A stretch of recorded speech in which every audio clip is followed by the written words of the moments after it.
I don't know if I'll get up today. I don't know if I'll give one single today. My whole outlook is sunken gray, and I have no idea why I woke up this way. Got my phone in my right hand, my books on the nightstand. If I unlock and I app pop, I'm stuck there, I'm a dead man. So Lord, give me the strength to please read one page. If it works in any way, I'll move on to the next thing, oh dear. I got my socks on, I'm coming up. Welcome to Positively Undefeated. This is a podcast that talks about the day-to-day struggle ordinary people have over their demons and how each day they remain positively undefeated. We share ideas and ways that you can empower yourself to remain strong so that you can embrace the journey of living. Thank you guys for listening to our podcast, Positively Undefeated. I'm Burl Stricker, your host. I'm here with Elliot. And Elliot, you've been on the program before. Yes, sir. I'm so glad that you decided to come back on. I think it's great for kind of an update and really to hear what's going on with you. So tell me, how are things going with you? In the last year and a half, my life has changed completely since moving down here to Elk City. I started getting pretty active in the Way Church. Went to the Way Church, got really active there. Got active in the recovery programs down here. Went through AA, NA, and now I'm doing Codependents Anonymous. I'm trying to venture out in that way. I'm just loving 12-step recovery, and I'm just trying to do the best that I can. Yeah. I mean, when you're talking about codependence, can you kind of describe for people listening kind of what the purpose of that meeting is and how you think that it's had a positive impact on you? Because people may hear that and not really understand what it means. I understand. Great question. Okay. So for me, for instance, one of my biggest codependency was is people would say something to me directly. It would hurt my feelings. Then I would express my concern to other people. And then other people would have a hard time believing me. And then the next day, then I was like, oh, it wasn't them. It was just me. It was just my perception of what those people were thinking. But I was doing that to protect their feelings, and I didn't care about my feelings. So it was I just wanted to make everybody else happy, and I was just going to deal with the consequences for the long time. And it caused me to suffer quite a bit. I was worrying about other people's opinions or worrying about how other people would react. And instead of how I can react to situations, I was more focused on other people than myself. So, but now since I've been down here and gone through the Way Church and gone through the recovery down here, the AA and the NA, the steps, it's shown me through going through the church and having recovery, I've learned more about the benefits of myself and how I can help others. I felt more comfortable, more at ease by sharing my experience because I was no longer worried about other people's opinions. It was my opinion that I was putting out there. So I think that was a big part for me about codependence. That's what and so it almost seems like this, what they call maybe a paradigm shift, because if we hear that in especially recovery, we hear that we were very selfish in maybe addiction, right? Yes. And then we transition to more about caring about others and thinking about others first. Right. But then kind of what you're saying, it almost seems like a contradiction where I'm not going to worry about so much what other people are doing, but I'm going to worry about me. So can you explain that paradigm and how people may get confused? It's are we thinking about other people or are we thinking about our needs first? And kind of, I'd just love to hear your thoughts on that. Wow. Okay. So, man, that's a big question. Well, maybe you see where I'm getting at. Yes, I do. You do, part of the, if you take the 12 steps, if you take step 12, it's you're basically, we want to spread the message. We want to, help other people. Right. And we understand how important that is. And it's a big part of recovery. So from what you're saying, it's also, we have to, in some way, and you've heard people say, I have to put my recovery first. And that kind of seems like that idea is that we have to put our recovery first. is it kind of like people pleasing maybe a little bit? Is that we're trying to please other people and not? Well, see, that's the big thing about codependence is we want to make sure everybody else is happy around us. Yeah. And it doesn't matter how we sustain it. And I think what kind of go back to the earlier question is until I could actually figure out what was wrong with me, I couldn't really understand me. So I didn't realize that if I go back and look at my childhood trauma and all the things that happened to me in the past, I mean, that shapes who I am today. So until I could realize that, hey, this traumatic experience was in the past and I have moved on from this, but with trauma, it doesn't matter if you've already moved on from it. If something happens, you're going to go right directly back to that instance, that trauma. And I like when I grew up, like I had a decent childhood, but I had a troubled childhood. I was trying to accommodate everybody else. So my opinions never really stuck. I never really I would say that I would have control over it, but I would never really have control of the situation. But that was the persona that I lived on most of my life. I looked like I was put together. I acted like I was put together, but inside I was completely broken. I was nothing I had no courage, no stamina, nothing on the inside of me. But on the outside, I had this rough and tough exterior. But on the inside, I was just, if somebody would say something, I would just be like water and I would just go with it. I was never able to sustain I was never strong. I never felt like I was strong enough to speak how I felt. Because, like I said, I was always worried about other people's opinions. And if I said something and they're like, oh, I don't believe that, or I don't this, and then I'll just back away. I'll never go around that person again. It's such a strange deal to me because I see parts of my life where I have been very dependent upon, most likely, a woman or, that kind of like a relationship. And, I could see where times in my life where I didn't really stand on my own 2 feet. I really emotionally depended upon that other person. And I see the bad in that. I also, as I think about it, I'm like, I think about both sides of it. It's like we need to learn to be independent, like our own independent person in a relationship, whether it be a friendship or whether it be a marriage or girlfriend, boyfriend kind of thing.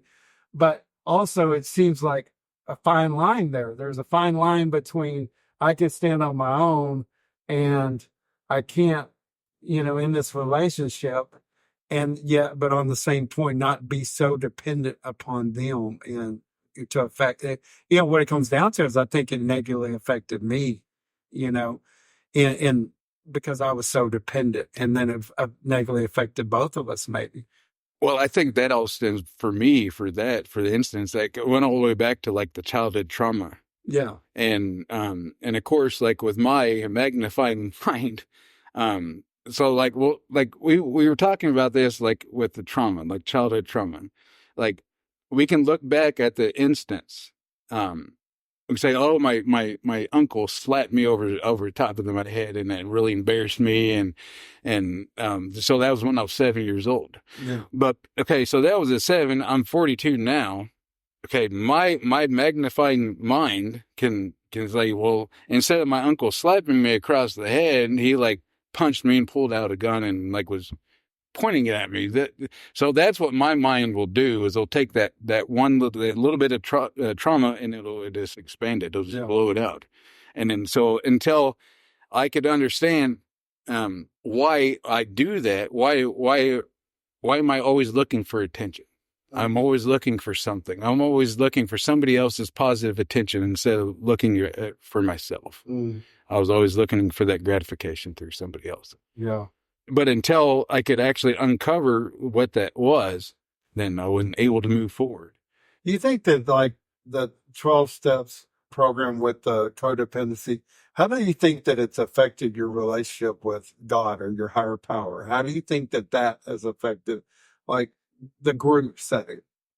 Okay. For me, when it comes down to like the okay, like when you go to AA, it's like you got your alcohol. You go to NA, you go to your narcotics, you go to your addiction, like that. When you go to codependency, you're focused on, I think, what makes you as an individual. Because before we were just focused like on maybe like on alcohol, or we were just focused on drugs. Well, codependency is more of a life thing. We're not looking on the outside. It's more of a direct inside look at us. I mean, we're not getting confused between alcohol or drugs or some other kind of mind altered chemical. We're really just focusing on the person. Yeah. So it's not really about a substance. It's really kind of like your attitude or the way you've dealt with problems and the way you dealt with, different circumstances in your life.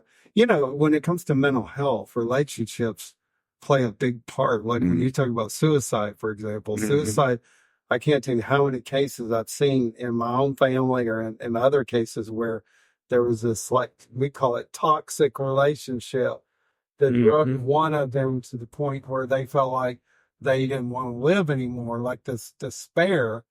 And like even in my own family situation, I don't hold the other person accountable at all in my mind, because I know that it was something within my cousin that caused this. And I feel like that is definitely an area of like codependence.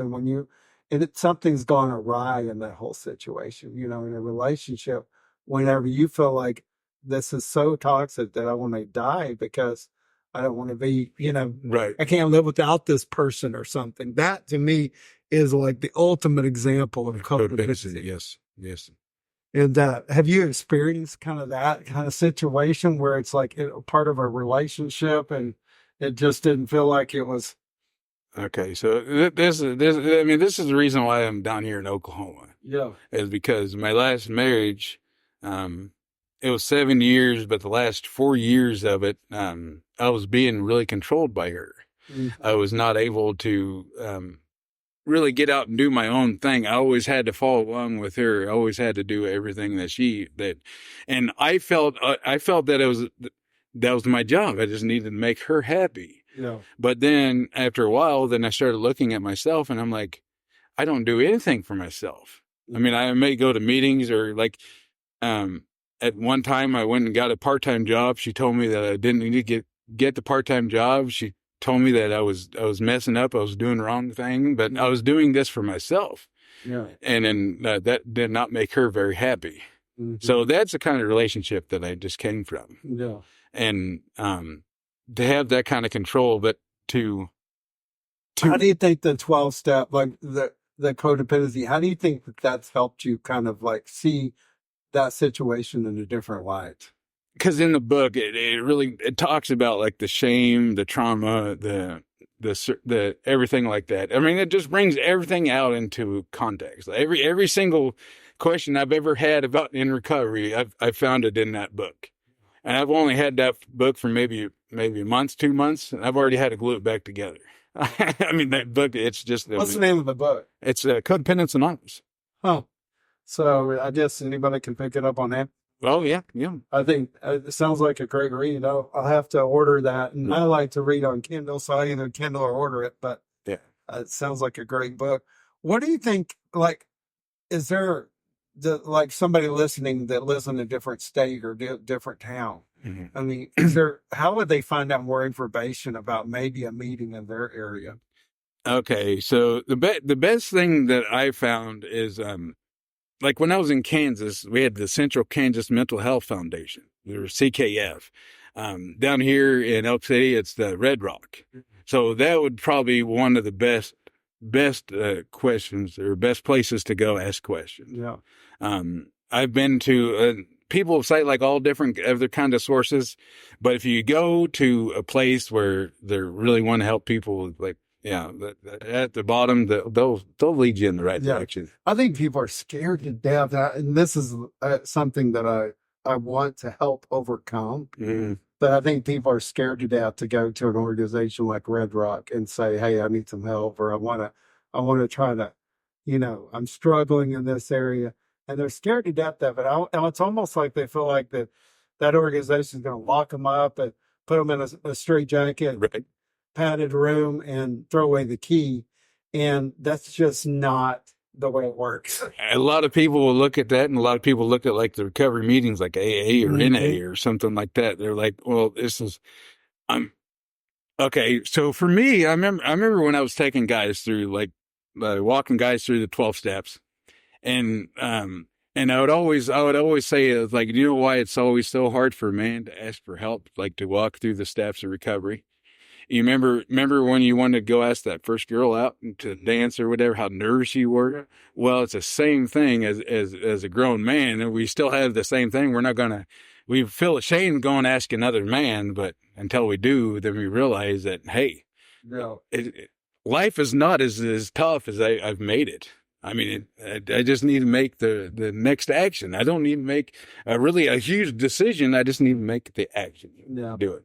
I think there's also this, I don't know. I think there's this idea behind it that people are going to talk about it. It's like, especially when you live in a small town, it's like, oh, Elliot's attending this, codependency or this AA meeting or this NA meeting. And I think there's two sides to that. One is, man, we need to be very, very recognize that, hey, there needs to be some confidentiality in these groups, right? Yeah. And I think the other side is that you kind of have to let that go. That's like that bravery and like the fear of other people knowing.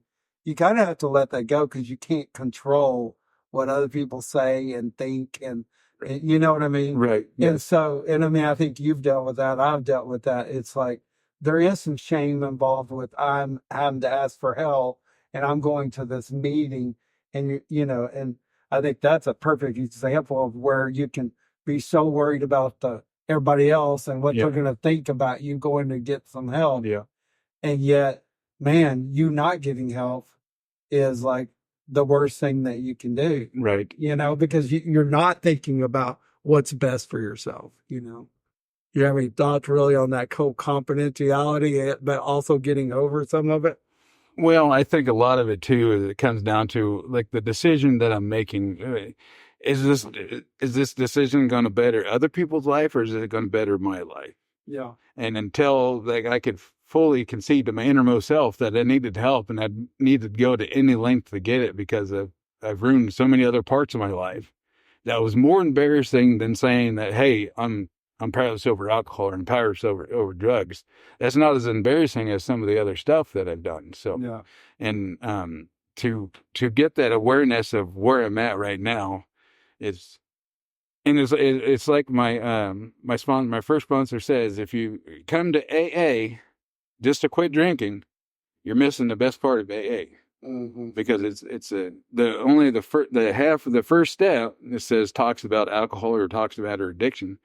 And then the last of the 11 and a half steps is just a better way of life, just a better way of living. And the way we find that out is this: if we go all the way back to our childhood, that's why we take the step forward, take that fearless moral inventory of ourselves. Mm-hmm. And when we do that, when we expose how this person treated me when I was younger and how maybe I treated them later on in life. We find that out, we find out what our character defects and our shortcomings were in step 4. And we kind of focus on those for the next, through 6th and 7th. And then when we get to 8th, then it's easier for us to become willing to make that list. Became willing to make the list. We don't have to make the list right now. We just have to become willing. Mm-hmm. And it's just like in when we go into step 4, the spiritual principle behind that is courage. Well, where do I get the courage for that spiritual principle? And then when you look back, and the first one is honesty. The first spiritual principle is honesty, then it's hope, and then faith. And then with the faith, we get courage. But if we don't have that faith, if we don't believe in something that is greater than ourselves, we'll never change. Yeah. I think that, I've said for a long time that I think that the 12 steps are a great, map, whatever, great program, whatever for living, and I think you agree that it's good for people who don't necessarily struggle with addiction like alcohol or drugs, but yet just struggle, period. Yeah. Because it's like, I think about it like a coping mechanism. It's like you have coping mechanisms to deal with life, And sometimes those are positive coping mechanisms, and sometimes they're negative. And a lot of times they're negative. We found ways to take something that even is good and turn it into, a bad situation by coping with it negatively. Mm-hmm. And so I think that a program, it's pretty phenomenal. And yet there is an unfortunate part because it is associated with drugs and alcohol. Yeah. Whereas it can expand beyond that. Right. I mean, obviously what you mentioned is that you have these character defects. We all do. We all do. Yes. And, I think it's a positive way to learn to deal with those character defects. Right. And well, for me, to be honest, one of the things that part of the step work really taught me is that I had in the back of my head that either God didn't ever want to get rid of these character defects, or I wasn't just good enough, or I couldn't fix it. Right. So either I looked eternally and kind of blamed it on myself, like I'm different, I'm oddball, I can't seem to get my life together. Or I looked at it like God, either he's sitting up there laughing, saying, "Good morning," or, he doesn't care. None of those options were very good. Right. And once you start to realize, no, he does have the power to remove character defects. Mm-hmm. And it's part of, but I had to really understand that before I could let me do that. Right. It's like the willingness, I guess, that we talk about a lot. It seems like willingness that the maybe because of my preconceived notion, the willingness wasn't there, maybe. I don't know. It's interesting. You're bringing that up. I mean, because I remember going through when I first started working the steps through my sponsor. We would go through the Serenity Prayer, and everybody we know their Serenity Prayer, but he would do the full. He asked me to do the full Serenity Prayer, and I didn't know there's a full Serenity Prayer. And I like what it said. It said, I'm just going to go ahead and read it. It said, God grant me the serenity to accept the things I cannot change, the courage to change the things that I can, and the wisdom to know the difference. Living one day at a time, enjoying one moment at a time. Accepting hardships as the pathway to peace. Taking, as Jesus did, this sinful world as it is, not as I would have it. Trusting that you will make all things right. If I surrender to your will, so that I may be reasonably happy in this life and supremely happy with you forever in the next. And until I heard it said this way, it said, I accepted my hardships as a pathway to peace. So for me, my hardships was especially after high school and then getting diagnosed with MS, going through the wheelchair, going through the 7 years of rehabilitation to be back where I'm at right now. And then going through all the things that I went through, I remember I would ask God, why are you doing this to me? Why am I going through these situations? And then later on, then I was I look back at it 5 years from now, and I'm this is exactly the reason why I went through these things. Mm-hmm. I have to accept these. I got to accept my past. I got to accept these hardships. And not saying that they're showing my weaknesses, but they're going to show my strength. As long as I keep persevering through that, and I have the willingness to keep moving forward. Mm-hmm. And yeah, I think about with your diagnosis of MS, that's life-changing right there. Yes. And, and part of it, it's I think of my own brain thing, if I ever got that, then I'll just sit around and drink all the time, Mm-hmm. whatever. I think we give up. Yes.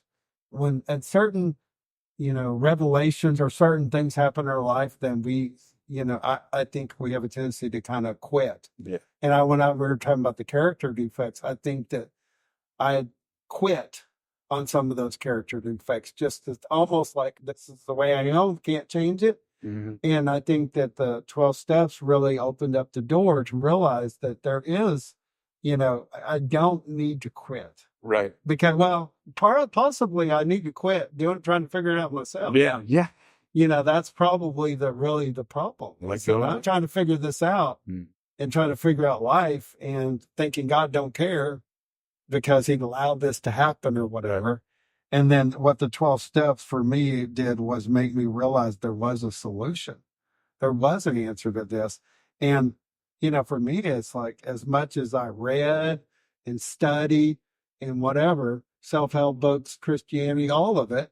It's like somehow I did not pick up on the fact that he wanted to help and needed to, and was as long as I was willing to help. That willingness is a strange word. It really is, because I think part of it is also us understanding that we can't, getting to that point where we just realize we can't do it. Yeah. I don't know. I think that, do you think that, like, in your opinion, like the 12 step, a lot of people struggle with religion and they struggle with church and, that whole idea.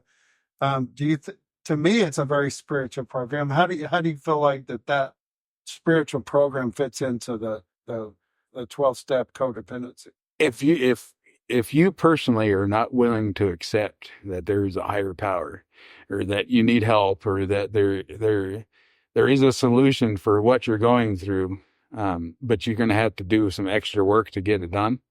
I think that's okay. Say the question again, sir. Well, I'm just saying, how do you think that Christianity, or how does it fit into if you don't believe in a power that's greater than yourself, if you don't feel like you need any help, you're never going to find a higher power. Yeah. But until you show that vulnerability, and then showing that, like, have that open mind instead of that closed mind. Because I know, like, when I was in my active addiction, I just had a closed mind that all I could think about was myself and how to make myself better. But until something drastic happened, and like, it was like an eye opening. It was like, I need to find a higher power. I need to be. I was hanging around people, and then they convinced me that I need to put a higher power in my life, and then it's been a slow, very hard fought process. But I feel that, like, right now, I feel my faith is strong. I feel my recovery is strong. I feel very good about life right now. I remember like a year and a half ago, like, I wasn't. When I moved down here from Kansas, I actually, like, came down here, I pretty much came down here to die. I mean, the only thing that I brought from Kansas was my truck, my dog, 2 chairs, and a bed. It's all I brought down here. And there was times where, like, it would be like 4 days before I'd even, like, leave my apartment. And then my dog was there, and then, like, I mean, he was, I'd feed him and stuff, but I wouldn't let him go out and go in the bathroom or something. And, like, and so it was all over the house. I just didn't care. Yeah. I just didn't care. And then, I remember we were at a meeting after a noon meeting. I asked you, okay, where do you go to church at? You said the Way. And then I started going there. Yeah. So it was just about putting myself around like-minded people. Yeah. And I think that's the biggest thing too, is people try to change their life, but they're not changing their living situations, their situations where they're at. Mm-hmm. And if I keep hanging out with people that do drugs, I'm going to keep doing drugs. But if I hang around people that have faith and they feel like they have a responsibility for life, then I can feed off of that. Then I can continue to keep growing. Yeah, I think that's great. I think that, back to it, and I think that some people listening may be confused maybe a little bit also by the higher power thing. And I would just like to get your take on, somebody that might be listening that's like, okay, what about this higher power, and what do we take from that? What's your opinion? Okay, so when we go into step 2, it says, came to believe that a power greater than ourselves could restore us to sanity. And it says, came to believe. Like, at the time when we go through the second step, it says came to believe. Means that we don't have to believe in something directly in step 2 going to step 3. Mm-hmm. We just have to be willing to believe that there's a power. As we work through the steps, then we get to find out a higher power. We get to find our God, our own conception of that. And so in step 2, when it says come to believe that a power greater than myself, I'm not going to look at your higher power. I'm not going to look at somebody else's conception of the higher power. I need to find that for myself. And that's why it says came to believe. Mm-hmm. So, yeah. I've really, to me, that's been a great eye opener for myself. It's because I think that part of the hang up for some people when it comes to maybe getting help is that I have to believe what you believe, or have to go to the church you go to. or have to, they think that in their mind. Right. And it's like, everybody has a huge gamut of what they were brought up to believe and their traditions. And, the ultimate deal is that you have to come to the point where you believe that, man, I can't do this. I just can't figure it out. I can't. Right. And I think that it's a gift from God. I really do. I feel like that God gave me and you a gift and other people, which is this knowledge that we do need help. And so then when you're thinking about, okay, I can't do this, now the next question is, well, who can? Who can help me do this? Right. And I think that's where it comes in. And it's so easy to get caught in maybe those religious circles or, man-made religious circles, and not so much in really there's a real God. There's something up there that's helping, that will help me, is willing to help me. Right. And I think that there's some hang-ups there that's easy to get caught up in, it feels like to me. Yes. And okay, so let's go back to the big book and talk about like the doctor's opinion, like in the front of the book, the doctor's opinion in the big book. And of course, this was back in the 30s and the early 40s. It was talking about like these men that had to be like low bottom drunks only. Like if they still had a job, they couldn't go to AA. If they still had a wife, they couldn't come. They like all these things. And then Dr. Silkworth said in his second letter, he says, "Men have cried out to me in sincere, despairing appeal. Doctor, I cannot go on like this. I have everything to live for. I must stop, but I cannot. You must help me." And until I could become aware enough of how far down that I was, and then I needed help to get out of it, and I needed to stop having a closed mind and having that open mind. I needed to have an open mind, and then after I had the open mind, I needed to have the willingness. And then one of the things, especially like when I was selling insurance, it matters the way that things are written. And the way that things are written, like you can get a whole different perspective of things. And so like on the serenity prayer, it says, "God, grant me the serenity to accept the things that I cannot change, the courage to change the things I can, and the wisdom to know the difference." Instead of it's this. So God, grant me the serenity to accept the things that I cannot change, this courage to change the things that I can, and the wisdom to know the difference. This courage is by working the steps, by saying this prayer. This courage that I'm getting by bettering myself, that's the courage that I'm talking about. And until I could really like look at it that way, I mean, like I said, like the difference in the word, I mean, it's just changing the word. It's just like all these different groups, like the AA, it's alcohol. NA, it's addict. And then like all these different places, just one word is changed. Everything else is still the same. So why not change the to this? The courage. What is the courage? What is that? And it's this courage that I get by working through the steps. Yeah. I'm getting this courage. Well, that's good stuff.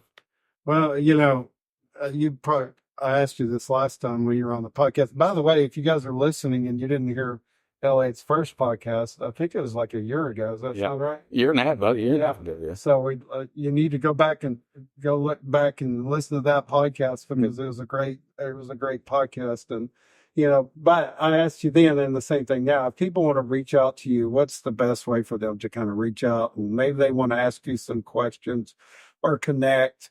What's the best way to do that? I absolutely love to get out my phone number. It's, and if you guys are ready, it's 785-201-2200. And if you want to talk about recovery, you can call me at any time. It does not matter. It could be 2:00 in the morning. I'd love to talk to you about recovery. But if it's not about recovery, don't call me. Well, I think that gives an opportunity for people who are interested or have more questions. And, I think the idea of really this podcast is to create discussion. Yes. Create, also fellowship between people who may be like-minded and like struggling with the same things. And so I think that if somebody is listening and they're struggling with something, that if they can reach out to you and really maybe it's just prompting a question that might bring about, some change in their lives. one of the big things that was told me early in recovery when I went in there, he said, keep coming back. We'll love you until you can learn to love yourself. Yeah. And I did not understand the whole concept of it, but they said, keep coming back. It works if you work it. So I just kept coming back. And then I had, I guess he was like a mentor. He goes, Elliot, you can't get this program by osmosis. You can't just come into the program selling your ass and listen to everybody talk. Right. You got to take the action that's behind it. And that requires the willingness, and it requires acceptance to keep moving forward. What if you have somebody listening who's like, they just don't feel motivated or feel like they have the willingness? You know what I mean? Like you mentioned it a while ago when you're talking about your dog and taking them out. I think that, it's classic what the medical people would call depression. Right. And what if they're in that dark place and they're just struggling with the willingness? What would your advice be to somebody like that? Because you've been there, I've been there. That's exactly why I want to do a podcast, and that's why I want to keep doing this. Yeah. Because sometimes people are scared to ask for help, but it's easy for them to turn on the radio. Yeah. And then, like in the program, it says that we're a bunch of men and women that are like people that normally would not mix. And then unless we've met each other in the AA or in that program, that's the only way we'd get together. Mm-hmm. So I think by listening to like a program, by listening to the commonality, like we all have the same problem, and we all were looking for the same solution, some kind of mind altering chemical. Right. And so we're all the same. So please don't be scared to reach out. Go to a meeting, go to church, just talk to somebody.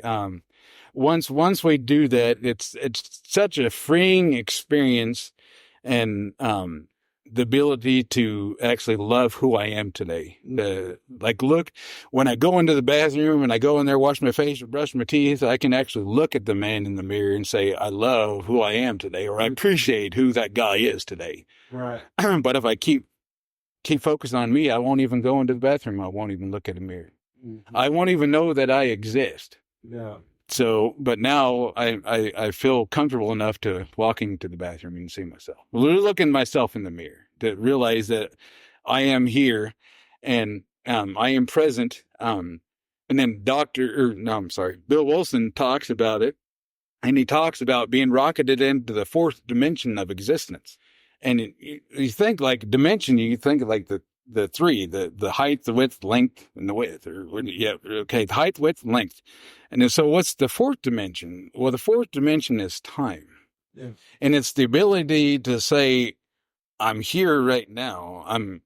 I'm here. I'm not nowhere else, but I'm here. And that's what the serenity, and that's what the peace and the courage that we get in the program, it gives us later on in life. It gives us that serenity, and we want to help people instead of asking for help. We want to help people, because in the program it says that we have to keep it, we have to give it away. Yeah. So. Well, I think you brought it. You mentioned we both mentioned this, like, man, it's nice to be able to find somebody you can talk to, and that has been where you've been. Yeah. And I think that if you had to break it down to the lowest common denominator, it's that, man, we all struggle, mm-hmm. and we can help each other. Yes. And, that is, it's not selling something, it's offering something, right, which is free. But yet it's such a big leap to go from, where you're at sometimes to that, because you're just, it's almost also like we don't trust people because we're afraid they're going to want something in return. And really, these programs are not based on what you have to pay for. That's our old way of thinking. Yeah. It's really, it's like we talked about, it's the paradigm shift. It's like you start out you need help. And then, eventually, and think about it, if that program really works, then it should convert from, hey, I've been helped, now I'm going to help other people. Mm-hmm. And I think that's what you're seeing we're seeing in your life, is that I went from the self-pity situation. Yeah. I definitely was dealing with self-pity. Yeah. And now to be able to convert that to, I want to help other people. Yeah. That's definitely, that comes from, God. And I think that the powerfulness of the program. I also wanted to say this too, and I wanted to say it earlier. When I was in the hospital, after my MS, and I was laying in there for 2 months, and I remember it was the chaplain of the hospital. He walks in there and he asked me how I was doing that day, and I said, I'm not doing very good. And he goes, well, Elliot, and he goes, I can see you look like a very happy guy. It looks like you could be a really happy guy, but there's something that's holding you down. And it's this MS diagnosis. He goes, Elliot, he goes, you have MS, but MS doesn't have you. And I'm like, oh, that's good. That's good.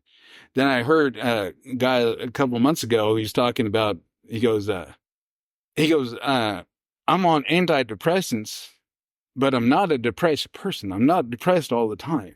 I battle with depression. So it's like, I'm not a depressed person, but I battle with depression. So, like you could say, my name is Elliot. I battle with alcoholism. I mean, just by changing the words, it's just easier. There's different coping mechanisms through everything. So. Well, I think what you're talking about, I call it like an identity. It's easy to identify yourself as a depressed person. Yes. It's easy to identify yourself as an alcoholic. It's usually but those aren't your true identity. No. Yes, you struggle with those things. And I think that's one of the things that people have problems with like Alcoholics Anonymous, and is that they don't love the idea of like always being labeled. They don't understand as their struggle. Yeah. You know what I mean? You're not all the time labeled as that though. Yeah. I mean, yeah. And so, but part of the understanding, I mean, really the idea behind it is that it shows this, you're dependent on one thing, you need to be dependent on another. Right.